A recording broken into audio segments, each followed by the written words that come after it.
e diga: vem, filho, vem.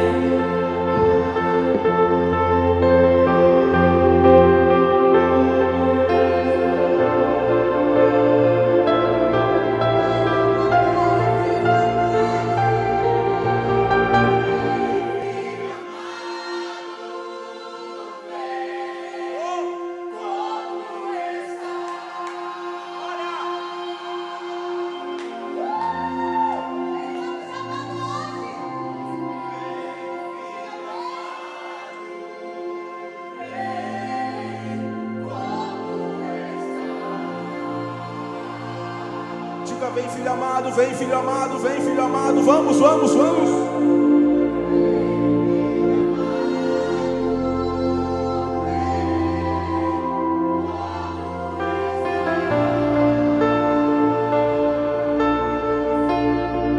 Cante, vem.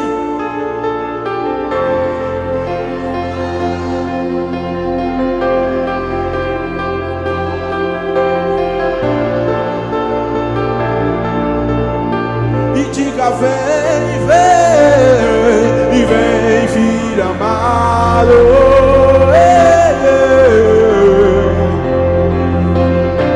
Como está, Senhor? E vem, filho amado.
Eu quero te ouvir cantar, Pai, meu Pai,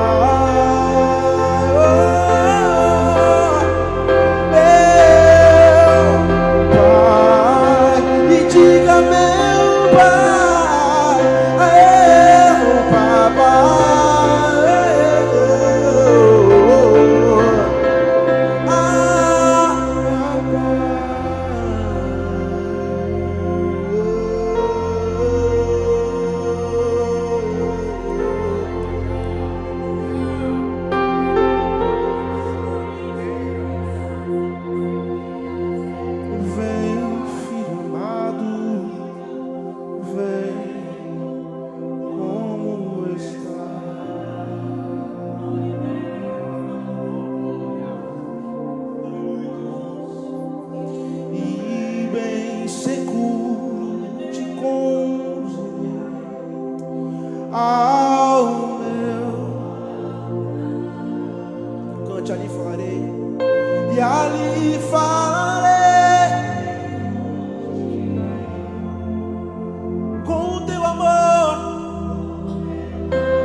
Você pode dar o seu maior aplauso, porque é para Ele, para Ele, para Ele, para Ele, para Ele.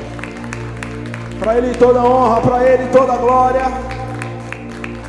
Para Ele toda honra, para Ele toda glória, para Ele todo louvor, só Ele é digno. Aplauda mais forte que é para Ele, é para Ele.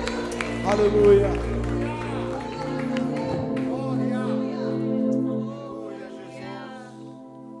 Que alegria, que alegria. Eu quero pedir que vocês continuem cantando esse cântico, porque Eu estou a semana inteira remoendo sobre a parábola do filho pródigo, que é o que eu vou pregar aqui hoje de manhã. E esse cântico me toca profundamente. Esse cântico é o pai conversando com o filho, é o filho conversando com o pai, é o pai dizendo para o filho: vem, filho amado, e é o filho dizendo: pai, Abba, pai, que é a expressão carinhosa para chamar Deus de papai. O nordestino diz painho, paizinho, papai. Vamos continuar celebrando o nome de Jesus, irmãos, nos derramando na presença de Deus.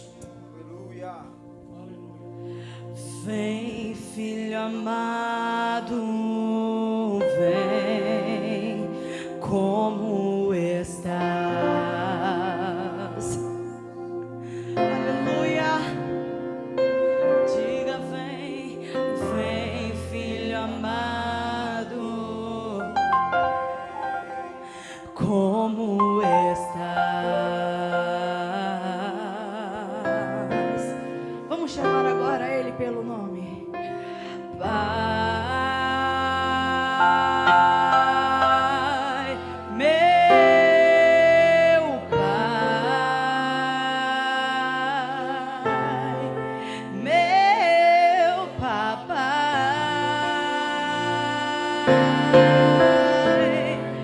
Abba, Pai.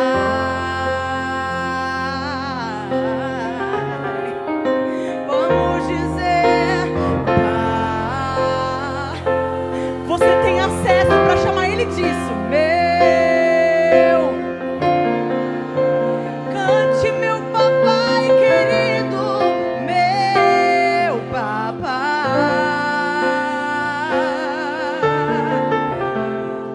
Abba.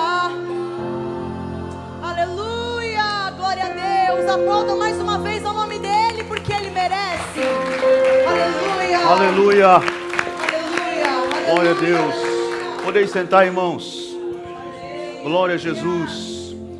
Eu quero dar boas-vindas nesta manhã para tanta gente bonita, tanta gente querida que está conosco através da nossa transmissão. Você que está chegando agora na transmissão, seja bem-vindo, seja bem-vinda para mais esse momento de adoração a Deus, de culto, de celebração, mais um domingo de comunhão na presença de Deus. E aqui no auditório eu estou vendo algumas carinhas novas aqui. Estou vendo gente diferente com a gente. E eu queria pedir que nós dessemos agora uma salva de palma bem forte para estas queridas pessoas que estão conosco. Aumenta os aplausos aí também para os irmãos que estão na transmissão. Deus abençoe vocês. Sejam muito bem-vindos, bem-vindas para juntos celebrarmos o nome do Senhor, nosso Deus, que é bom, que é maravilhoso, que a sua bondade, que a sua benignidade dura para sempre. Nós vamos nesse momento meditar na palavra de Deus, irmãos. Vamos meditar na palavra de Deus. Eu estava ali cantando junto, esse momento aqui que nós estávamos nos sentindo aqui tocados pelo Espírito Santo através dos cânticos. As crianças podem acompanhar aqui a irmã Dani, a tia Dani, que vai ter uma aula com as crianças. Ela sempre prepara ali um momento de culto também com as crianças, de ensino, de dedicação às nossas crianças na palavra de Deus. Vamos aproveitar e vamos orar por essas nossas crianças enquanto elas estão saindo.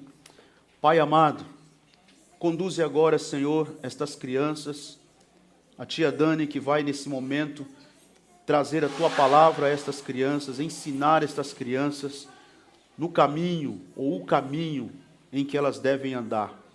Que essas crianças possam crescer no temor do Senhor. Nós dedicamos a Ti estas crianças, consagramos a Ti, e que a Tua palavra, Senhor, possa enraizar no coração dessas crianças, e elas possam crescer assim, no temor do Senhor, e com esse compromisso com a Tua palavra e com o Teu Evangelho. Abençoa cada uma dessas crianças, no nome de Jesus. Amém. Amém. Eu ia falando aqui e me perdi. Bom, eu acho que eu ia falando que nós vamos contribuir depois da pregação. É isso que eu ia falando. Não cheguei a falar, né? Eu estava só na mente de falar. Que eu estava aqui cantando com os irmãos, esse momento de louvor, de adoração, e sentindo o meu tocado. Eu falei assim, eu vou aproveitar esse momento, esse clima gostoso da presença de Deus, de corações quebrantados e sensíveis na presença de Deus, para compartilhar a palavra do Senhor. E após a pregação, nós vamos ter mais cânticos, mais louvores, mais adoração ao Senhor e faremos as nossas contribuições. Queridos irmãos, eu quero convidar vocês para que abram comigo as vossas Bíblias no Evangelho de Jesus, segundo escreveu Lucas. Evangelho de Jesus, segundo escreveu Lucas, capítulo de número 15. Um capítulo muitíssimo conhecido, porque exatamente neste capítulo, capítulo de número 15, nós temos 3 histórias contadas por Jesus, 3 parábolas. Jesus contou neste capítulo a parábola da ovelha perdida, a parábola da moeda perdida e a parábola do filho perdido.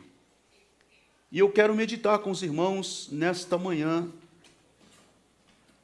mais precisamente na parábola do filho perdido, capítulo de número 15, versículo de número 11, versículo de número 11. Evangelho de Jesus, segundo escreveu Lucas, capítulo 15, e o versículo de número 11. Eu vou ler aqui toda a parábola, toda esta história tão bonita que Jesus contou. Depois a gente volta e eu vou aqui, à medida da exposição da palavra, relendo os versículos outra vez. Mas para um ponto de partida, para o início aqui da nossa reflexão, vamos ler esta parábola tão bonita e tão maravilhosa. Ouçam o que diz, Lucas capítulo 15, versículo de número 11. Eu leio a partir da tradução da NVI, Nova Versão Internacional. Diz assim, Jesus continuou, um homem tinha 2 filhos. O mais novo disse ao seu pai, pai, quero a minha parte da herança. Assim ele repartiu sua propriedade entre eles. Não muito tempo depois, o filho mais novo reuniu tudo o que tinha e foi para uma região distante. E lá desperdiçou os seus bens, vivendo irresponsavelmente. Depois de ter gasto tudo, houve uma grande fome em toda aquela região e ele começou a passar necessidade. Por isso foi empregar-se com um dos cidadãos daquela região que o mandou para o seu campo a fim de cuidar de porcos. Ele desejava encher o estômago com as vagens de alfarrobeira que os porcos comiam, mas ninguém lhe dava nada. Caindo em si, disse, quantos empregados de meu pai têm comida de sobra? E eu aqui morrendo de fome. Eu me porei a caminho e voltarei para meu pai, e lhe direi, pai, pequei contra o céu e contra ti, não sou digno de ser chamado teu filho. Trata-me como um dos teus empregados. A seguir, levantou-se e foi para seu pai. Estando ainda longe, seu pai o viu e, cheio de compaixão, correu para seu filho e o abraçou e beijou. O filho lhe disse, pai, pequei contra o céu e contra ti. Não sou mais digno de ser chamado teu filho. Mas o pai disse aos seus servos: depressa, tragam a melhor roupa e vistam nele. Coloquem um anel em seu dedo e calçados em seus pés. Tragam um novilho gordo e matem-no. Vamos fazer uma festa e alegrar-nos, pois este meu filho estava morto e voltou à vida. Estava perdido e foi achado. E começaram a festejar o seu regresso. Enquanto isso, o filho mais velho estava no campo. Quando se aproximou da casa, ouviu a música e a dança. Então chamou um dos servos e perguntou-lhe: o que estava acontecendo? Ou o que está acontecendo? Este lhe respondeu: seu irmão voltou, e seu pai matou o novilho gordo, porque o recebeu de volta, são e salvo. O filho mais velho encheu-se de ira e não quis entrar. Então seu pai saiu e insistiu com ele. Mas ele respondeu ao seu pai: olha, todos esses anos tenho trabalhado como um escravo ao teu serviço, e nunca desobedeci às tuas ordens. Mas tu nunca me deste nenhum cabrito para eu festejar com os meus amigos. Mas quando volta para casa esse teu filho, que esbanjou os teus bens com as prostitutas, matas o novilho gordo para ele. Disse o pai: meu filho, você está sempre comigo, e tudo que eu tenho é seu.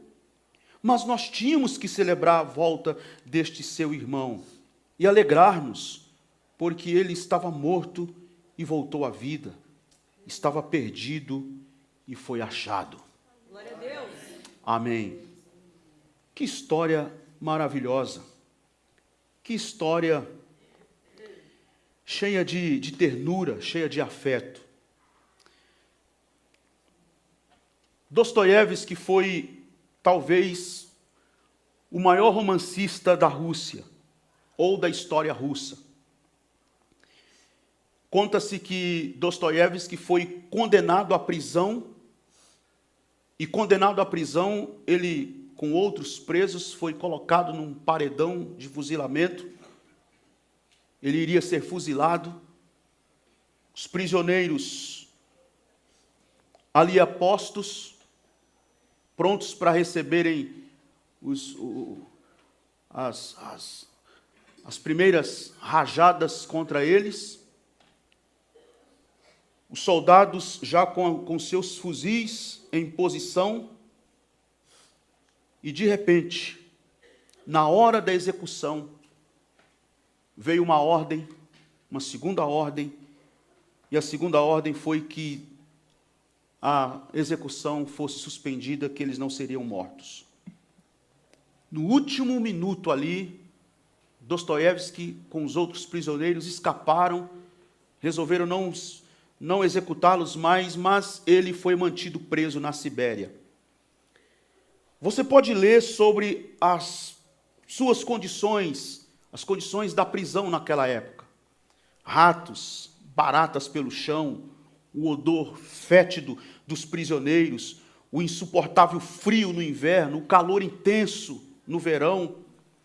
Mas quando Dostoiévski chegou àquela prisão, havia uma mulher que deu a ele um exemplar do Novo Testamento, e então era tudo que Dostoiévski tinha para ler, aquele exemplar do Novo Testamento. E ele leu, estudou o Novo Testamento, anos após anos, naquela prisão na Sibéria, até praticamente decorar, memorizar todo o Novo Testamento. Era a única coisa que ele tinha para ler, e ele leu o tempo todo, ou lia o tempo todo. E conta-se que a história que ficou na mente de Dostoiévski, que marcou o coração dele, foi exatamente o capítulo 15 do Evangelho de Jesus segundo Lucas. A história do filho pródigo ficou em sua memória. E quando a gente começa a ler as obras de Dostoiévski, é impressionante que há vestígios em toda a sua obra desta bonita história, a história do filho pródigo, a parábola do filho pródigo.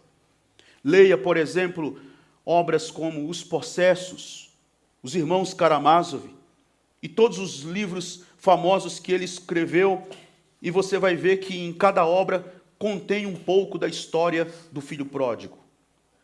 Esta história que Jesus contou, a parábola do filho pródigo. Especialistas afirmam que esta é a maior história curta já escrita, a parábola do filho pródigo. E vocês sabem que uma parábola é uma história que ilustra uma verdade espiritual. E Jesus nunca, ou na maioria das vezes, em que ele falava com as pessoas, ele se utilizava de parábolas, ele contava histórias. E sempre contava estas histórias, e vocês sabem que todo mundo gosta de ouvir uma boa história, e Jesus contava sempre essas histórias, essas parábolas, e as pessoas se reuniam à sua volta, e sempre havia e há uma verdade espiritual em suas parábolas. Esta é uma parábola que Jesus contou. Jesus contou esta história, que é a história de um pai com 2 filhos. Provavelmente eles viviam ali numa chácara enorme, numa fazenda muito grande. E chega o filho mais novo, e este filho mais novo lança no rosto do pai, joga na cara do pai, e diz o seguinte: olha, você sabe que a nossa lei diz que o filho mais velho recebe 2/3 da herança, e o filho mais novo recebe 1/3. E eu não quero esperar a sua morte. Não quero esperar a sua morte. Eu quero o que é meu e quero o que é meu agora. Bem, queridos irmãos, alguém já sugeriu que a parábola do filho pródigo é a parábola do filho pródigo, do irmão mais novo. Já sugeriram que a parábola do filho pródigo é a parábola do filho mais velho, o filho mais velho. Já sugeriram que a parábola do filho pródigo, na verdade, é a parábola do pai. E há muitas mensagens e muitos pregadores que pregam sobre esta parábola, e uns enfocam ou dão ênfase na mensagem a partir do irmão mais novo, dão ênfase na mensagem a partir do irmão mais velho, dão ênfase na mensagem a partir do pai. E eu digo a vocês que todas as ênfases que você quiser dar nesta parábola, todas estão corretas, e em todas as ênfases nós vamos ter uma mensagem bonita e gloriosa, uma verdade maravilhosa de Deus para nós. Mas o ponto que eu quero refletir com vocês aqui hoje de manhã é o seguinte: o que foi que levou Jesus a contar não só esta parábola, mas as 3 parábolas, as 3 histórias que estão aqui? Aconteceu alguma coisa que provocou Jesus contar esta história. Estava acontecendo alguma situação que provocou Jesus, e Jesus emendou de forma sequencial, ele emendou contando as 3 histórias em sequência. O que estava acontecendo? Capítulo 15, versículo 1, explica para nós o que estava acontecendo. O que estava acontecendo é que todos os publicanos e pecadores estavam se reunindo para ouvi-lo. Jesus estava recebendo publicanos, pecadores, gente que era vista de forma muito discriminatória pelos religiosos, pelos fariseus. Gente assim que nós mesmos hoje diríamos a mesma coisa. Talvez eu diria a mesma coisa de Jesus hoje. Olha com quem Jesus está andando. Sabe aquele famoso ditado: diga-me com quem tu andas, eu direi quem tu és? Talvez alguém tivesse usado esse mesmo adágio lá nos dias de Jesus, talvez com outras palavras, mas talvez no mesmo sentido. Olha com quem esse Jesus anda. Vem para cá com esse papo de Deus, de filho de Deus, de reino dos céus, de reino de Deus, mas olha com o tipo de gente que esse cara anda. Jesus andava na companhia deles, Jesus estava com eles, comia com eles, recebia os pecadores, os publicanos para comer com eles, naquela maior festa, comendo, bebendo com eles. E os fariseus começaram a ficar incomodados, os mestres da lei, e começaram a criticar e a dizer: está vendo como que esse homem anda? Versículo de número 2. Este homem recebe pecadores e come com eles. Come com eles. Veja bem, não era só que Jesus recebia os pecadores, era que Jesus comia com eles. E comer aqui, a gente lê isso aqui assim de forma muito superficial, a gente passa correndo por cima do texto e não percebe as implicações e os significados, muitas vezes, das palavras naquele contexto especialmente. Receber pecador já é grave. Comer com esse pecador, mais grave, ultra grave. O que Jesus está fazendo? Porque comer com pecador quer dizer, ele está legitimando esses caras. Comer com pecador, ele tá dando tapinha nas costas desses caras. Comer com pecador, ele está passando a mão na cabeça dessa gente. Jesus está recebendo pecadores e está comendo com eles, está celebrando com eles, está passando a mão na cabeça deles. Hoje diriam assim: Jesus é um acoitador de pecado. Jesus está passando a mão na cabeça do pecado. Alguns hoje diriam isso de Jesus. Jesus está comendo com eles, está legitimando, embora não fosse. Mas eles estão usando o fato de que Jesus come com eles, de que Jesus bebe com eles, para acusar Jesus, para criticar Jesus, para condenar Jesus. Diante das críticas, diante da condenação, diante do dedo em riste acusador contra Jesus, Jesus diz: então vou fazer o seguinte, já que vocês estão incomodados com os pecadores, com os publicanos, que eu os recebo, que eu como com eles, que eu bebo com eles, então eu tenho 3 historinhas para contar para vocês. Aí ele contou a primeira parábola da ovelha perdida. Qual de vocês, possuindo 100 ovelhas e perdendo uma, não deixa as 99 no campo e vai atrás desta ovelha que se perdeu? E quando você encontra, o que você faz? Você coloca alegremente nos seus ombros e volta para casa com ela nos seus ombros. Quando você chega na sua casa, você reúne os seus amigos, reúne os seus vizinhos e você começa a celebrar e diz: alegrem-se comigo, porque eu encontrei a minha ovelha perdida. Eu digo para vocês a mesma coisa. Da mesma maneira, haverá mais alegria no céu por um pecador que se arrepende, do que por 99 juntos que não precisam de arrepender-se. Aí Jesus diz: mas eu não para por aí, eu tenho outra história para contar para vocês, eu tenho outra parábola. E Jesus segue.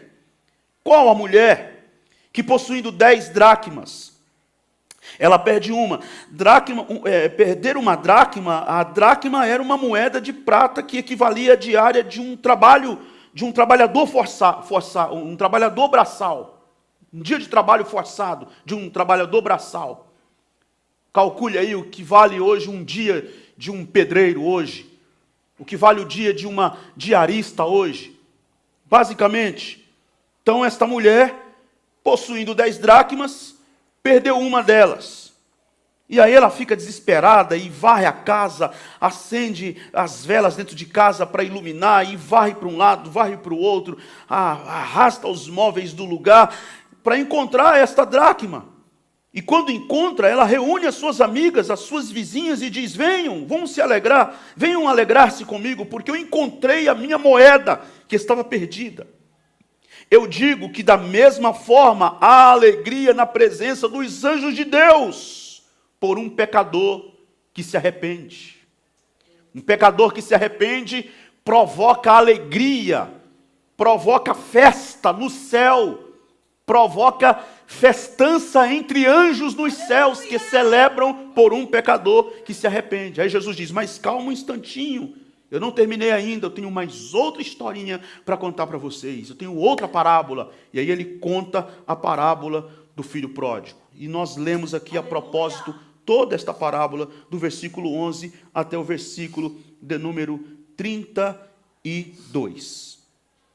Bem, meus queridos irmãos, eu quero destacar ou pontuar aqui alguma coisa dentro dessa história que, como já mencionei, é uma história respeitada por grandes escritores, respeitada na literatura internacional, mundial, por assim dizer, respeitada por grandes pesquisadores que a reconhecem como a maior história curta já escrita. Esse filho novo, o mais novo, chega diante do pai e diz: eu quero o que é meu agora. Versículo da número 12. O mais novo disse ao pai: pai, quero a minha parte da herança e quero agora. E isso foi muito rude. Isso feriu o coração do pai. Isso foi uma punhalada no coração daquele pai, que trata dois filhos de modo igual, que ama os dois filhos de forma igual, sem fazer distinção de nenhum dos dois. Ama os dois por igual. Os dois ele quer bem. Ele não trata nenhum dos dois com indiferença.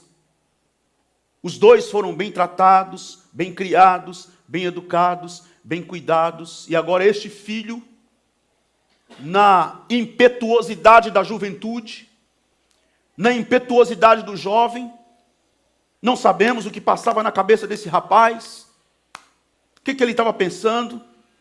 Ele queria o quê? Divertir, queria arranjar várias namoradas. O que ele queria? Drogar-se? Qual que era a ideia desse cara? Ele chega de forma rude, cheio de soberba, cheio de orgulho, cheio de razão, petulante, ousado, enfrenta o pai e diz: me dá a minha parte da herança, eu quero ela agora. E isto feriu o coração do pai. E o que o texto diz? O texto diz que o pai, sem exigir nada, sem fazer nenhuma pergunta, nenhum tipo de questionamento, o pai, sem hesitar, simplesmente, segunda parte do versículo 12, o pai repartiu a sua propriedade entre eles, deu na mão dele e disse: está aqui, quer ir, vá. As portas estão abertas. Um pai com coração ferido, um pai com coração sangrando, que poderia muito bem ter discutido com o filho, que poderia muito bem ter aprisionado aquele filho, que poderia muito bem ter se imposto sobre o filho. E pensem, lembremos-nos, nós estamos com uma história, uma parábola que Jesus contou, num contexto há mais de 2000 anos, num contexto rígido, patriarcal, onde a palavra do pai de família, do homem da casa, prevalece sobre a mulher, sobre os filhos. Não tem essa de que o cara tem 40 anos, que o cara tem 50 anos. O pai falou e acabou. Hoje não, né? Hoje o pai fala, o filho retruca. O pai fala e é mesmo quase que nada. Mas eu me lembro do meu pai, que olhava para nós assim, olhava para mim, para os meus irmãos e dizia assim: olha, vocês podem ter 50 anos ele dizia assim, com o rosto de vocês coberto de barba, mas aqui quem manda sou eu, dizia meu pai. E nós ficávamos tudo quietinho assim, com medo do meu pai. E agora, estou falando agora, imaginem há 2000 anos, um contexto patriarcal de absoluta rigidez, e Jesus coloca exatamente esta parábola, mostrando o seguinte: mesmo nesse contexto, esse pai não se revolta. Mesmo nesse contexto, esse pai não retruca, com o coração sangrando, com o coração ferido, mas ele não faz nenhum questionamento, ele não pergunta nada, ele simplesmente abre a mão e deixa ir. Porque o amor não aprisiona. O amor não acorrenta. Qual é a primeira lição que Jesus está ensinando aqui?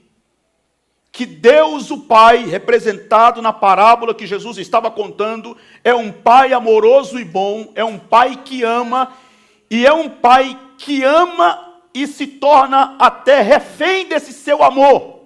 Um Deus Pai que ama e se torna refém do seu amor, porque Ele não escraviza. Ele não nos quer encabrestados. Ele não nos quer aprisionados. Pelo contrário, Ele nos quer livres. Deus ama e porque ama, Ele nos quer livres. Ele quer que o nosso amor também para com Ele seja um amor livre. Do que adianta, meus queridos irmãos, você já... Parece que agora diminuiu um pouco, né? Mas a gente sempre vê no centro da cidade aqueles bilhetinhos, aqueles panfletos que são distribuídos e prometendo fazer amarração, corrente de amarração do amor, uma coisa mais ou menos assim. Venha que eu trago o teu amor de volta, não sei o quê e tal. E tem até igrejas que se dizem evangélicas, que se propõem fazer campanhas assim, para trazer o amor de volta, para fazer a amarração, não sei do amor, não sei das coisas. Eu não sei exatamente como é o slogan que eles usam para esses tipos de campanhas. Mas eu fico pensando o seguinte, eu vou fazer campanha para trazer o meu amor de volta, e eu vou ter na minha cabeça que esse meu amor que está de volta, não está de volta livre, não está de volta porque ele me ama, ou ela me ama, porque ela me quer, está de volta porque foi feita uma amarração para ela voltar. Uma suposta conspiração das divindades, do cosmos, sei lá do que as pessoas pensam, acreditam, para que isso venha até mim. E aí as pessoas projetam isso em Deus, transferem isso para Deus, e acham que Deus nos quer aqui forçados. Não, Deus é aquele Pai carrasco, severo, rígido, que nos quer aqui forçados. Vamos lá, você tem que me servir, você tem que me adorar, você tem que lamber o chão aí, beijar os meus pés, senão não vou liberar as bênçãos. Esse Deus não é o Deus de Jesus, esse Deus não é o Deus apresentado na parábola que Jesus contou. O Deus de Jesus apresentado na parábola que Jesus contou é o Deus que ama, é o Deus que João, inclusive, ao falar dele, diz assim, ele é amor. E na sua essência, como um Deus que ama, nos quer livres também para diante dele cantar como nós cantamos aqui hoje de manhã. Pai, Abba Pai, Papai, eu estou aqui apesar das minhas limitações, das minhas fraquezas, das minhas tendências para o mal, mas eu estou aqui porque te amo, eu quero que o Senhor receba o meu amor e aumente cada vez mais o meu amor por ti. Então o Pai simplesmente dá a herança do filho e diz assim, pode ir, a porta está aberta. E aliás, aquele pai, ele deixa o filho ir, mas aquele pai, lá no fundo ele sabe, a porta está aberta, pode ir, e a porta vai continuar aberta, mesmo depois que você for, a porta vai continuar aberta, porque você volta. E quando você voltar, você vai encontrar a porta aberta do mesmo jeito. E ele foi. Esse moço foi. O texto diz, na parábola que Jesus contou, que ele partiu para uma região distante, desperdiçou todos os seus bens, viveu irresponsavelmente, desperdiçou os seus bens. Algumas traduções diz que ele viveu dissolutamente, irresponsavelmente, e depois que ele gastou tudo, depois que já não tinha mais dinheiro, depois que esgotou todos os seus recursos, toda a sua herança estourada nas baladas da vida, com a mulherada, na gandaia, pagando roda de cerveja para os amigos, bagunçou o quanto pôde bagunçar, e depois que gastou tudo e perdeu tudo, houve uma grande fome em toda aquela região, e aquele moço começou a passar necessidades. Passando necessidade, ele diz, bom, agora acabou meu dinheiro, eu preciso dar um jeito na minha vida, eu vou trabalhar. Bato na porta de um, bato na porta do outro. Ninguém tem emprego para esse moço. Ninguém quer dar trabalho para esse moço. Não restando para ele o único jeito, apacentar porcos, cuidar de porcos. Agora veja, no contexto judaico, no contexto da tradição judaica, que porco é considerado imundo, que o judeu ainda hoje não come carne de porco.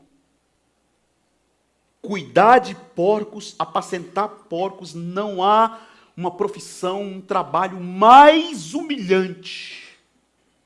E é o que resta para esse rapaz, se submeter a um trabalho dos mais humilhantes, cuidar de porcos. E a fome aumentando, não tinha o que comer, cuidando de porcos, olhando no relógio, a hora não passa para receber o pagamento, para ver se compra alguma comida, tudo caro, há uma fome na cidade, há uma fome naquela terra, a carestia é muito grande, e ele começa a sentir fome, e ele diz, o jeito vai ser eu dividir essa lavagem desses porcos, eu vou ter que comer lavagem, eu vou ter que comer das bolotas desses porcos aqui, não é possível. E aí ele cai em si. Quantos empregados do meu pai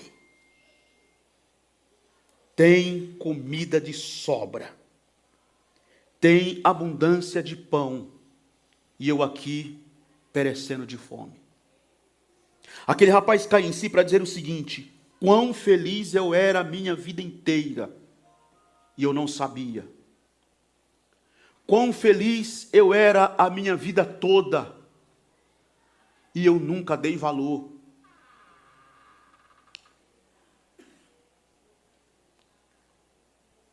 Para aquele moço cair em si, pelo menos duas coisas aconteceu com ele. Primeiro, ele se despiu de suas aparências. Se despiu de suas aparências. Quem é mesmo o bonitão? O galã? Quem é mesmo o cheio de pompa, ostentador, cantando pneu nas ruas do bairro para chamar a atenção das menininhas? Claro que eu estou...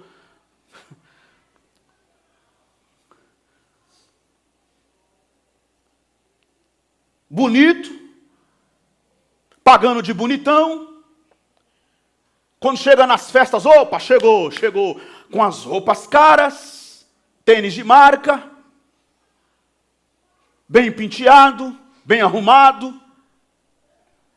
Mas agora esse bonitão, charmosão, encantador, bonito, galã, que dava cavalinho de pau na esquina da rua, esse agora cheio de charme, que as menininhas andavam rodeadas atrás dele, saía com uma de um braço, outra no outro braço, e ele todo bonito, com o peito estufado, despido de sua aparência, está sujo, fedendo a porco. Sujo, fedendo a porco. Despiu-se de sua aparência. E agora despiu-se também do orgulho. Despiu-se do orgulho, e isso é fundamental. E é esse o ponto que Jesus quer mostrar para os fariseus e para os escribas. Lembremos-nos que Jesus está contando esta parábola porque fariseus e escribas estão condenando ele, criticando ele, porque está comendo com pecadores, recebendo publicanos e pecadores e comendo com eles. Jesus quer mostrar exatamente esse ponto. Esse moço se despiu do orgulho, porque ele poderia dizer, eu vou morrer aqui, mas para a casa do meu pai eu não volto. Eu? Nunca mais. O que aqueles empregados vão falar de mim? Meu irmão vai jogar na minha cara o tempo todo. Conheço meu irmão, sei como ele é. Os vizinhos, para a casa do meu pai. Eu morro aqui, mas não volto para a casa do meu pai. Mas não, o rapaz disse, poxa, não, eu estou no caminho errado. Não, eu fiz tudo errado. Eu fiz tudo errado. E queridos irmãos, não há nada que conspira mais contra a liberdade do que o orgulho. Nada que conspira mais contra a verdade e a liberdade do que o orgulho. Lembram do filme Advogado do Diabo? Tem um momento no filme, lá no final do filme, que o diabo diz exatamente isso no filme. Orgulho, meu pecado preferido.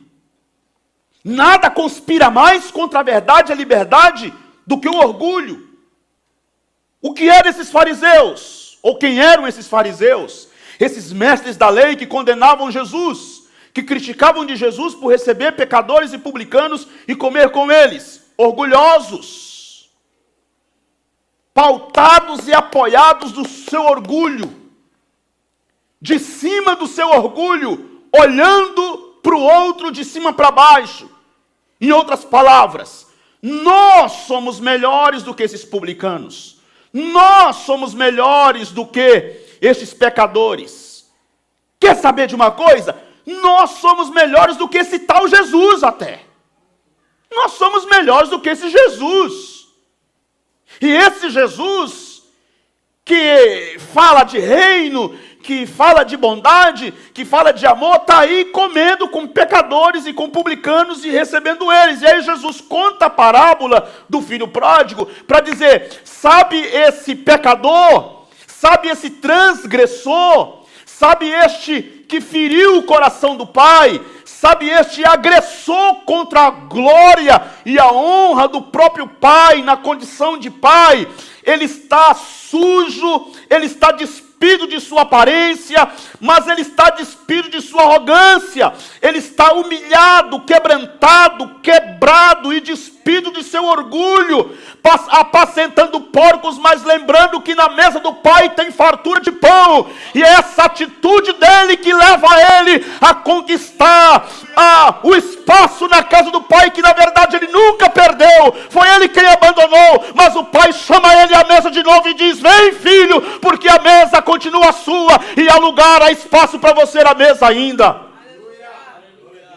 Esse moço se despiu de suas aparências, se despiu do seu orgulho, e então caiu em si. Versículo de número 17. Caindo em si, ele disse, quantos empregados de meu pai têm comida de sobra, e eu aqui morrendo de fome?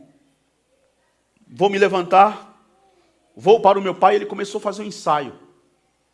O que eu vou falar para o meu pai? Já sei, vou me levantar, vou chegar lá no meu pai, e vou dizer para ele, pai, pequei contra os céus, pequei perante ti. Pequei contra os céus, pequei contra ti. Eu não sou digno de ser chamado teu filho. Não é para o Senhor me aceitar como teu filho. Ele ensaiando, falando sozinho, um rapaz. Sujo, fedendo a porco, humilhado. Não sou digno, não mereço. Me recebe só como um dos seus empregados. Me recebe como um dos seus trabalhadores e está ótimo. O filho se levantou e correu. Sujo, maltrapilho, talvez descalço, quem sabe. Caminhando. Já estava com os pés machucados, cansado. E enquanto isso, o pai está na varanda da casa. Porque esse pai nunca desistiu do filho. Esse é o pai que nunca desiste do filho. Ele está na varanda da casa. Vai para um lado, vai para o outro. De vez em quando ele olha lá para o final da rua. E vai para um lado, vai para o outro. Parece que o coração dele pressente alguma coisa. Os empregados talvez comentam. O patrão está estranho, você viu? Desde que o filho foi embora, parece que ele perdeu o brilho dos olhos. Nunca mais ele foi o mesmo. Você vê como que o patrão anda triste. É o filho dele que foi embora. E ele tem esperança que volta. Não volta, nunca mais volta. Aquele rapaz, do jeito que ele era, não lembra como ele era? Todo orgulhoso, todo aqui. Aquele rapaz, para nós, quer saber, foi um alívio ter ido embora. Mas é pai é pai, né? E ele não volta. Coitado do patrão, está iludido. Ele não volta. E o menino vem voltando. E o pai, que nunca cansou de esperar o filho, continua esperando. Porque ele sabe que o filho vai voltar. O filho volta. E o texto diz que o pai levantou-se, ou seja, o filho levantou-se e foi para o seu pai. E o texto diz que, estando ainda longe, ele estava longe, vindo lá longe, o seu pai o viu. O pai viu ele de longe, irreconhecível, todo sujo, andando esquisito, talvez com as pernas trôpegas. Mas o pai levantou os olhos para ver e viu. E o pai que não cansou de esperar, o pai que nunca cansou de esperar, ao ver o filho voltando, de longe, mesmo que irreconhecível, mas o coração do pai não se engana. E sabe, deixa eu abrir um parênteses aqui, queridos irmãos. Eu acho curiosa esta parábola de Jesus, porque Jesus conta esta parábola deste pai com esses dois filhos, e o amor, a intensidade do amor deste pai, a maneira como Jesus conta a parábola, a intensidade do amor desse pai é muito confundida com o amor de mãe. As atitudes desse pai aqui são atitudes normalmente vistas em mãe. As pessoas fazem distinção, né? O pai ama, mas o amor de mãe. Não, o pai ama, mas a mãe. O pai chama a atenção do filho, a mãe chama a atenção do filho, mas o pai parece que é mais ríspido com o filho. E quando a mãe está chamando a atenção do filho e o pai ajuda a mãe a chamar a atenção do filho, à medida que o pai vai chamando a atenção do filho, parece que a mãe vai recuando, vai recuando. Parece que tipo assim, eu estava chamando a atenção, mas era eu que estava chamando a atenção. Você dá uma diminuída aí, parece que o pai não pode muito chamar a atenção. E eu acho curiosa isso aqui, porque Jesus meio que confunde, a propósito, ele confunde o amor de pai com o amor de mãe aqui. E é a propósito. Sabe por quê? Porque Deus é pai, mas a Bíblia faz questão de muitas vezes chamar o amor de Deus pai como o amor de Deus mãe. Um Deus pai, mas é um Deus que ama com este amor como se fosse de mãe. Por exemplo, o profeta Isaías chega a ponto de profetizar isso. Pode uma mãe se esquecer do filho que amamenta? Pode uma mãe se esquecer do filho que ama? Aí ele diz assim, todavia, ainda, quer dizer, não é comum, não é normal, uma mãe não esquece do filho, uma mãe não abandona o filho, embora nós temos casos de mães que abandonaram os seus filhos, mas ele diz, ele vai ao extremo, ele radicaliza o texto para dizer, todavia, ainda que esta se esqueça do filho que amamentou, eu, Senhor teu Deus, jamais me esquecerei de ti. E Jesus conta a parábola e ele entrelaça o amor da mãe com o amor do pai. E esse pai é um pai com coração de mãe. Dá para entender? É um pai com coração de mãe que diz assim, eu não esqueço meu filho, eu não abandono meu filho, eu espero meu filho, eu estou esperando por ele. E quando ele vê de longe, alguém diz assim, não é seu filho não, o senhor está ficando louco, não é seu filho. E o pai diz, mas o coração de pai, não tem esse ditado, o coração de mãe não se engana? Pois é que o coração do pai não se engana. Porque é o coração da mãe. O coração do pai não se engana. É meu filho, é meu filho, é meu filho. O texto diz, versículo número 20, diz que estando ainda longe, o pai viu e cheio de compaixão, correu para seu filho e o abraçou e beijou. Aleluia. Cheio de compaixão. Primeiro, compaixão. Sofrendo com. O pai viu o filho de longe e sofreu com o filho. O pai, cheio de compaixão, ele sentiu a dor do filho. Ele sentiu a miserabilidade do filho. Ele sentiu o peso do pecado que tornou aquele filho miserável como estava. Ele sentiu toda a humilhação do filho. Ele sentiu toda a vergonha daquele filho. O pai cheio de compaixão. Aleluia. Sentindo a dor do filho. A miserabilidade do pecado do filho. A imprudência, o orgulho, a arrogância que levou aquele filho ao estado que estava. O pai cheio de compaixão correu. E aqui Jesus quebra um paradigma. Porque na tradição judaica, pai não se dirige a filho. É o filho que se dirige ao pai. Pai se dirigir ao filho é antiético. Sobretudo é imoral. É uma falta de educação enorme, para dizer o mínimo. O pai se dirigir ao filho. Sempre é o filho que se dirige ao pai, mesmo que o pai esteja errado. Mas é o filho que corre ao pai, é o filho que se dirige ao pai, é o filho que vai na direção do pai. Jesus, de propósito, colocou o papel contrário, inverteu os polos e disse: pois aqui o pai corre na direção do filho, o filho todo errado, miserável, pecador, abandonado, mas o pai corre desesperadamente. É como Brennan Manning escreveu no Evangelho Maltrapilho: é o pai cego de amor, é o pai louco de amor que corre desesperadamente para abraçar o seu filho e trazer para o seu conforto outra vez. Eu quero te dizer hoje, meu irmão, minha irmã, você é amado por Deus, você é amada por Deus. Incondicionalmente. Nós somos amados por Deus. Quero dizer para você, meu irmão, minha irmã, que nos acompanha através da transmissão: você é amado por Deus, você é amada por Deus incondicionalmente. Deus ama. E ponto final. E não adianta vir aqui com querer consertar, sabe? Sabe, irmãos, coisa de fariseu, né? Coisa de fariseu, hipócrita, esquema. Você fala assim: Deus é amor. Aí o cara tem que fazer um remendo. Deus é amor, mas... Ele tem que sempre fazer um conserto. Ele tem que sempre fazer um reparo. Esse pregador está pregando que Deus ama incondicionalmente, mas deixa eu fazer um reparo, deixa eu fazer uma observação. Por isso eu te dizer, pode ficar com as suas observações, com seus reparos. Fique à vontade. Eu creio no valor do Evangelho, na mensagem do Evangelho, que não precisa de reparo. Eu estou negando que Deus é justiça? Não, Ele é justiça. Ele é um Deus justo.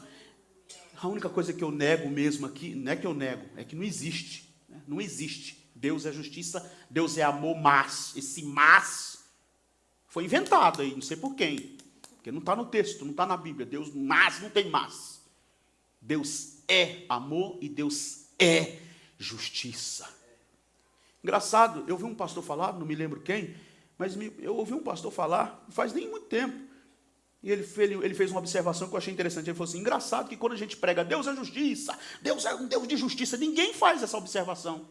Deus é justiça, mas Ele é amor. Ninguém faz isso. Agora, quando você prega que Deus é amor, aí aparece religioso de tudo que é lado, parece que brota da terra assim, ó. Fariseu de tudo quanto é canto. Não, mas Deus é justiça, Deus é amor, mas você está dizendo... Parece que tem a necessidade de dizer, como se a gente estivesse aqui pregando para passar pano para coisa errada, como se a gente estivesse pregando para passar pano para pecado, e não é isso, e tão pouco Jesus está fazendo isso. É um pai que ama, cheio de compaixão, que quebra todos os paradigmas.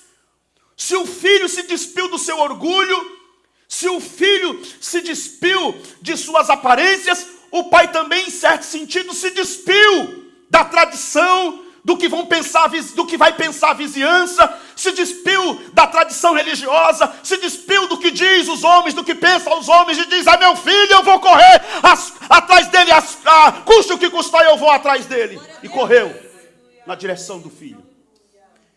E aí uma outra coisa que eu ouvi, o pastor Ed, eu falei aqui a semana passada, eu nunca tinha pensado nisso. O pai corre na direção do filho para dizer assim: olha, é meu filho, e se esse meu filho chega aqui a estas horas, quando esses vizinhos verem meu filho, vão apontar o dedo, vão criticar meu filho, vão falar mal dele, vão bater nele. Então, antes que a vizinhança veja, antes que os empregados vejam, antes que os religiosos vejam, deixa eu correr e abraçar ele. Porque quando eles assustarem, quando eles abrirem os olhos para ver, ele já está aqui, ó, debaixo dos meus abraços. Esse é o Deus que nos ama. Aleluia.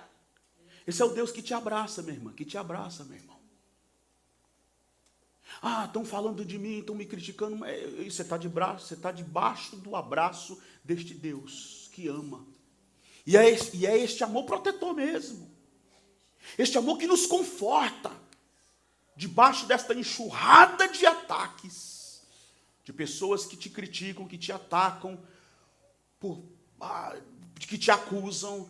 Que você não é crente, que você é desviado, que você é desviada, que você é fraca, que você é isso, que você é aquilo. Este Deus amoroso e bom te cobre com o seu abraço e te diz: eu estou aqui para te perdoar. Eu conheço as tuas fraquezas. Se você quer o meu perdão está aqui diante de você agora. Meu perdão está diante de você e o meu perdão é um perdão irrevogável. Deus não é aquele que perdoa de vez em quando. Eu viu a semana passada, você deu aquela mancada, eu te perdoei. De novo você aqui? Deus não é assim. O perdão de Deus é irrevogável. Ele abraça e perdoa. Aleluia. Perdoou. Aí o pai recebe o filho, coloca anel no dedo, manda traz um anel, bota no dedo dele, traz uma roupa, a melhor roupa, a roupa mais bonita, veste ele, calça sandálias novas nos pés dele, vai lá no meu guarda-roupa, busca lá, está comprado, guardadinho, no papel de presente, inclusive, comprei para ele, traga para ele, mata o bezerro lá, o novilho, que estava sendo cevado, preparado para essa grande festa, mata ele, vamos fazer uma grande festa, eu quero música, convido os músicos, convido o pessoal do louvor, vamos lá, eu quero uma celebração, meu filho estava morto e reviveu, estava perdido e foi achado, e a festa começou. Fumaça do churrasco subindo, música tocando, gente dançando, aquela celebração, o patrão deu folga para os empregados, olha, está todo mundo de folga, ninguém trabalha hoje, vamos fazer festa aqui, vamos assar churrasco, vamos comer e vamos celebrar. O irmão mais velho estava no campo. O irmão mais velho são os religiosos aqui, que estavam criticando de Jesus. Eles estavam no campo. Aí vem voltando do campo, começa a escutar barulho de música, que dia é hoje? Hoje é segunda-feira. É dia de estar todo mundo pegando no pesado. Está todo mundo dançando. Que música é essa? Churrasco? Estou vendo a fumaça subindo ali. O que é isso? Foi chegando, chegou perto. O que está acontecendo? Que barulho é esse? Que festa é essa? Que dançaria é essa? E esses convidados aí? E esses cantores? O que está acontecendo aqui? Não, você não sabe de uma. Seu irmão voltou. Seu irmão voltou.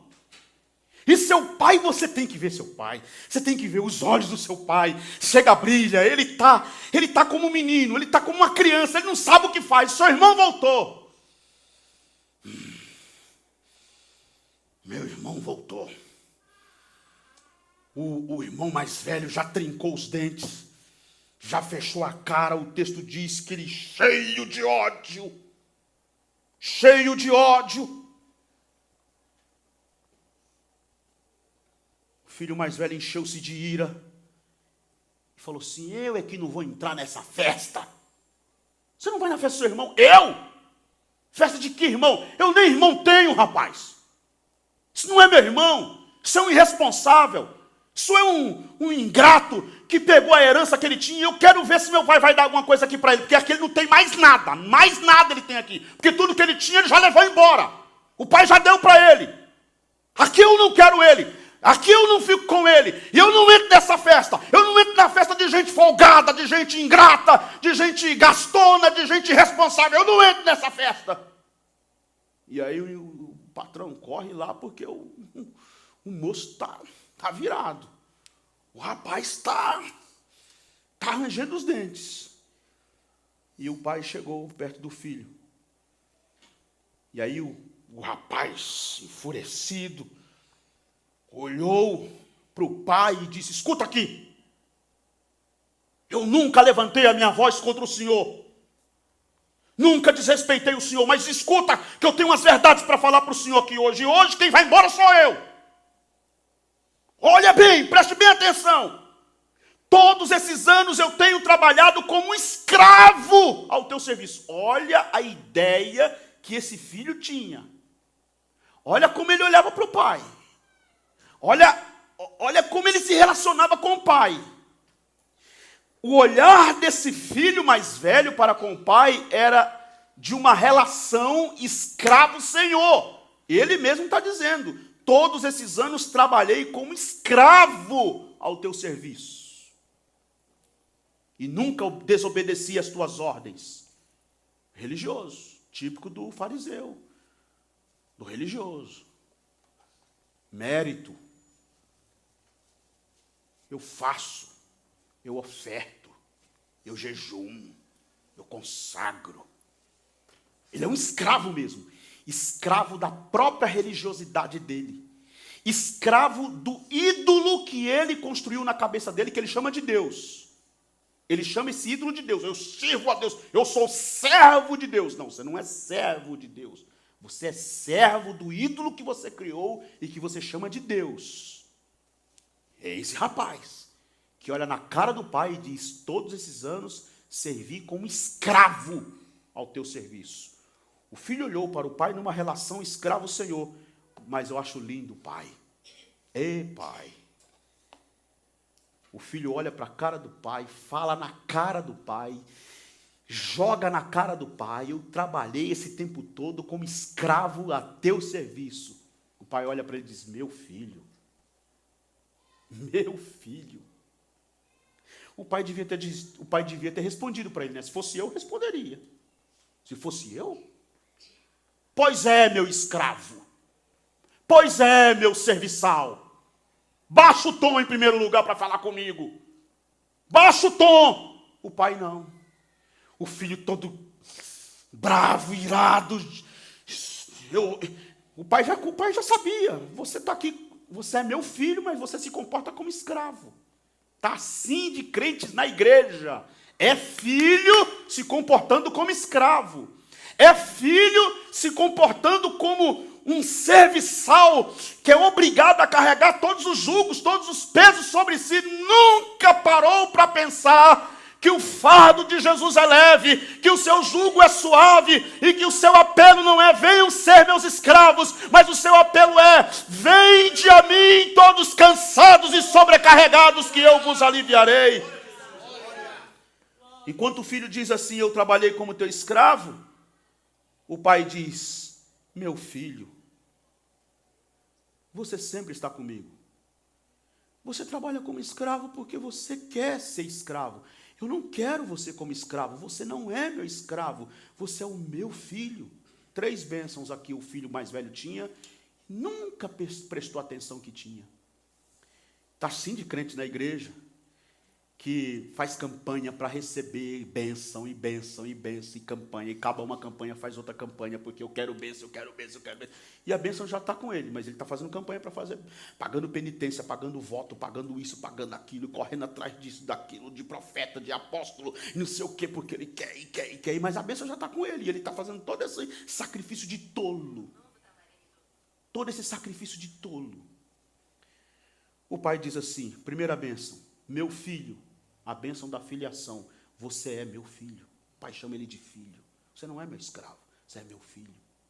A segunda bênção, o pai diz assim: você sempre está comigo. A bênção da comunhão. Você sempre está comigo. Filho, eu estou do seu lado. É a bênção da comunhão. Eu quero comungar com você. Eu quero estar com você. Eu quero ceiar com você. Você já tem essa bênção, a bênção da comunhão. E a terceira bênção, a bênção da herança. O pai diz assim: tudo que eu tenho é teu. O que você está fazendo campanha para ter o quê? Se é teu, se tudo que eu tenho é teu. Você está trabalhando, eu vi uma frase ontem que eu dei risada. O cara falou assim: é o Chaves vendendo churros para ele mesmo. E eu ri com isso, e é verdade. Tem crente assim na igreja, com essa relação, como se fosse o Chaves vendendo churros para ele mesmo. É teu, já é teu. Você está querendo o quê? Não, porque eu tenho que fazer eu tenho que fazer a campanha para. Mas a bênção já é tua, já é teu, está na sua mão. Celebre, viva a vida, porque já está nas tuas mãos a bênção da herança.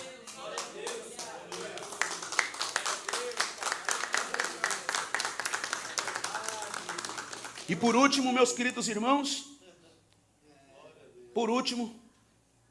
nós vemos aqui que o filho,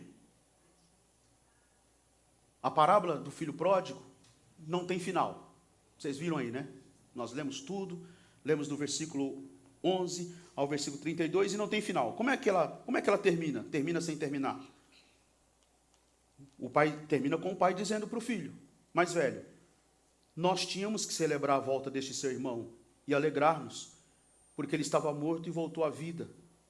Estava perdido, mas foi achado. Termina assim. E a gente não sabe. E aí? O que vocês acham? O filho mais velho entrou na casa ou não? Entrou na festa ou não? O que vocês acham? Será que ele entrou? Termina assim. E a gente não sabe. Sabe por que não tem final e a gente não sabe se ele entrou ou não entrou, se ele foi ou não foi? Porque esse irmão mais velho aqui é você e eu. É a nossa história.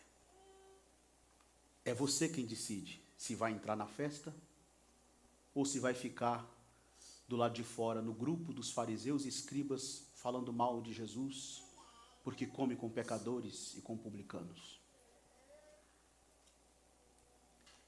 Billy Graham contou uma história, e ele disse que já tinha contado aquela história de várias maneiras, porque ele também já tinha lido de várias maneiras. E ele dizia que não sabia se aquela história era verdade, mas ele supunha que sim, que era de um prisioneiro, que 7, 8 anos aproximadamente preso, recebeu a soltura, ia ser solto, e antes disso ele escreveu para casa, para a esposa e para os filhos, e disse: olha, passei todos esses anos preso, fiz muito mal a vocês, e eu não sei se vocês me querem de volta. Eu estou recebendo a minha soltura, vou ser solto, vou receber a minha liberdade, e não sei se vocês me aceitam de volta.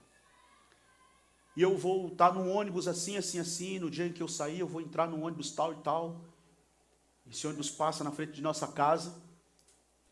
Se vocês quiserem me receber de volta, se eu estou perdoado por vocês, se vocês me perdoam, eu vou pedir que vocês coloquem algumas toalhas amarelas ou fitas amarelas como sinal de que vocês vão me aceitar e que eu estou perdoado e que eu posso voltar.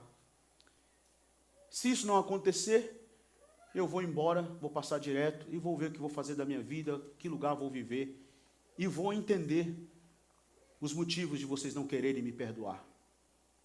Aquele homem saiu, no dia de sair, entrou no ônibus, estava voltando, o ônibus passava perto de uma universidade. Billy Graham disse que isso foi na Pensilvânia, nos Estados Unidos. Um grupo de estudantes entraram no ônibus, terminaram conhecendo e conversando com aquele moço. Ele contou a história e todos os estudantes no ônibus ficaram na expectativa de quando o ônibus entrasse na rua da casa onde aquele homem viveu toda a sua vida. E quando entraram, para surpresa dos moços curiosos e do homem ex-prisioneiro que estava voltando, tudo estava coberto de amarelo. A casa, as árvores, fitas amarelas para todo lado. E aquele homem desceu do ônibus chorando, se jogou nos braços da esposa e dos filhos e foi perdoado e recebido em casa. Assim está o céu hoje, cheio de fitas e toalhas amarelas, sinalizando a você que você é aceito por Deus, que nós somos aceitos por Deus, que não há motivo nenhum para você ficar fora, porque o Pai nunca preencheu e nunca vai preencher o teu lugar à mesa. O teu lugar está reservado à mesa. Fiquem em pé, irmãos, em nome de Jesus. Canta para nós aquele cântico aqui outra vez. Vem, filho amado. Vem, filho amado. Vamos nesse momento, meus queridos irmãos, pensar, refletir e agradecer a um Deus tão maravilhoso e bom, que na sua infinita bondade e misericórdia nos ama com um amor incomparável. Este Pai amoroso e bom tem uma festa preparada para o filho que volta para casa. Você que está nos acompanhando aí na transmissão, Se você parou na caminhada, se você desanimou da sua fé, se você voltou do caminho em que você estava, você hoje está sendo convidado, convidada. Volte para casa. O Pai te chama, o Pai te convida, o Pai mantém o seu lugar à mesa. Ninguém nunca preencheu esse lugar, porque esse lugar é teu. Aí onde você está na sua casa, você pode colocar nos comentários, você pode colocar no chat, dizer: sim, eu quero voltar à casa do Pai, eu quero me jogar nesses braços de amor, eu quero. Faça isto agora em nome de Jesus.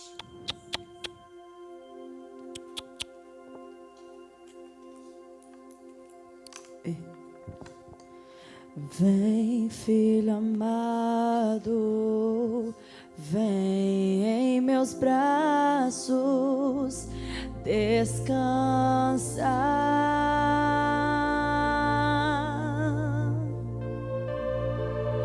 E bem seguro te conduzirei ao meu altar.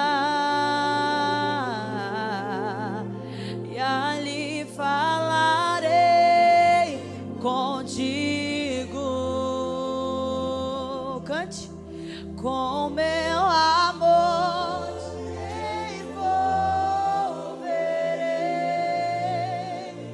Quero olhar em teus olhos, suas feridas sararei.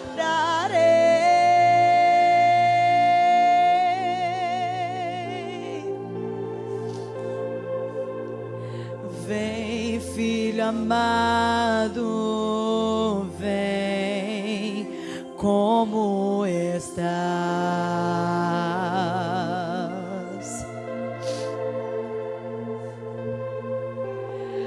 Vem, filho amado, vem como estás.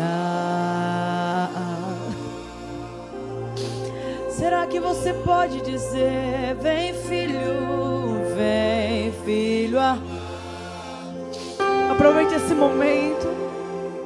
Como Ele quem está te chamando para você recomeçar, para você dar o primeiro passo de novo. Oh, vem, filho amado, vem.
Ele está dizendo para alguém: escute, filho, venha, não demore, estou te esperando, aqui é o teu lugar, tem lugar na mesa, tem lugar na mesa, você é filho amado, pode se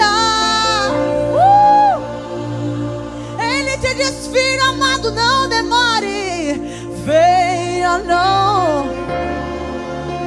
Estou te esperando. Aqui é o teu lugar. Aqui é o teu lugar.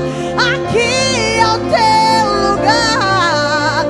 Aqui é o teu. Você pode dizer isso? Aqui é o teu lugar. Aqui é o teu lugar. Aqui é o teu lugar. Aqui é o teu lugar. Diga, aqui é o teu lugar. Aqui.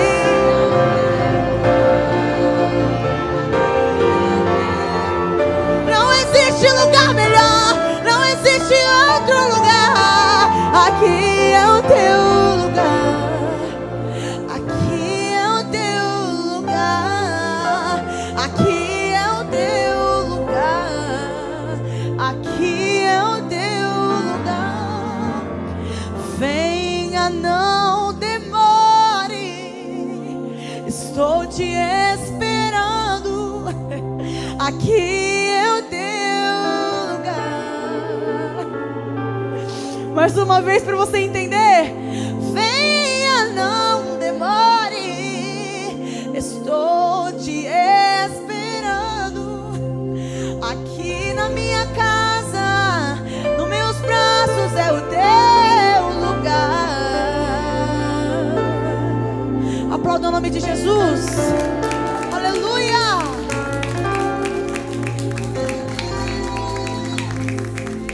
Meus irmãos, estamos alegres e mais alegre ficaremos porque chegou o momento de entregarmos a Deus a nossa oferta, devolvermos a Deus.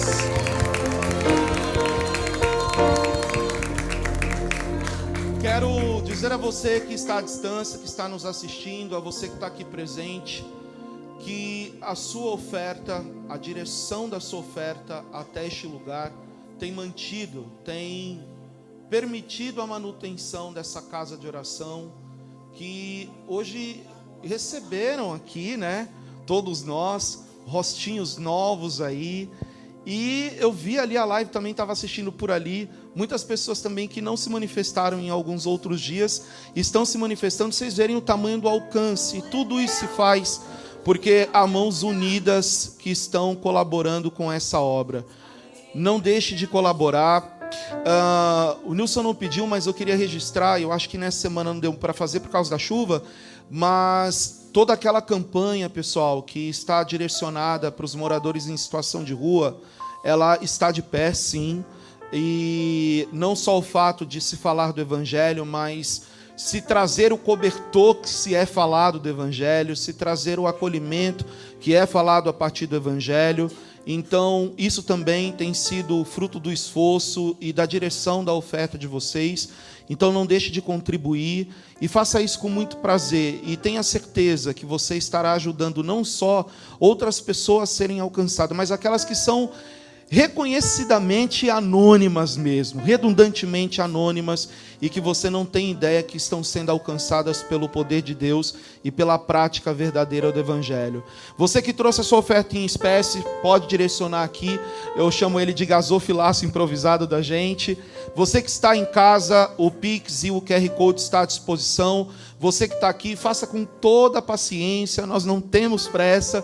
Direcione a sua câmera para o QR Code, ou QR Code, né, in English. E faça a sua oferta, oferte com alegria, faça com um coração contrito, quebrantado. Deus abençoe você, que você tenha uma ótima semana e continue adorando. Enquanto você oferta, adore ao Senhor. Contribua com alegria, que Deus recompense você com uma medida recalcada, sacudida e transbordante no regaço.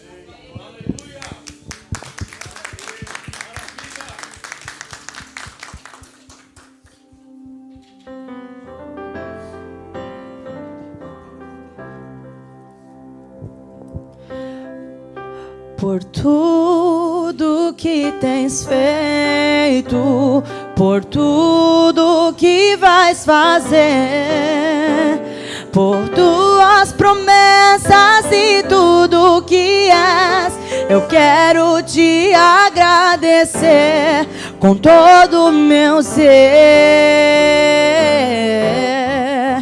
Te agradeço, meu Senhor. Te agradeço, meu Senhor. Te agradeço por me libertar e salvar, por ter morrido em meu lugar. Te agradeço, Jesus, te agradeço. Eu te agradeço, te agradeço. Pra terminar, diga: te agradeço por me libertar e salvar, por ter morrido em meu lugar. Te agradeço, Jesus, te agradeço. Eu te agradeço. Levante as suas mãos e diga: te agradeço, te agradeço. Glória a Deus, aplauda o nome do Senhor, aleluia. Oh, glória. Queridos, só resta mesmo agradecer por tudo quanto o Senhor tem proporcionado em nossas vidas. Que essas bênçãos, que essas palavras dirigidas pelo Espírito Santo conduz a sua vida, conduz a sua família. Amém? Querido e eterno Deus, muitíssimo obrigado, Senhor, pela participação do Teu Espírito, pela magnificência da Tua glória na vida dos Teus filhos. Muito obrigado. Despede o Teu povo em paz com a Tua bênção, abençoando a cada dia todos que amam a Tua vinda. Amém? Faça assim com a sua mão. Que o grande amor de Deus, que a graça do nosso Senhor e Salvador Jesus Cristo e as doces consolações do Espírito Santo esteja com todo o povo de Deus, desde agora, para todo sempre. Todos dizem: a paz do Senhor. Deus abençoe. Pode aplaudir o Senhor. Senhor te abençoe.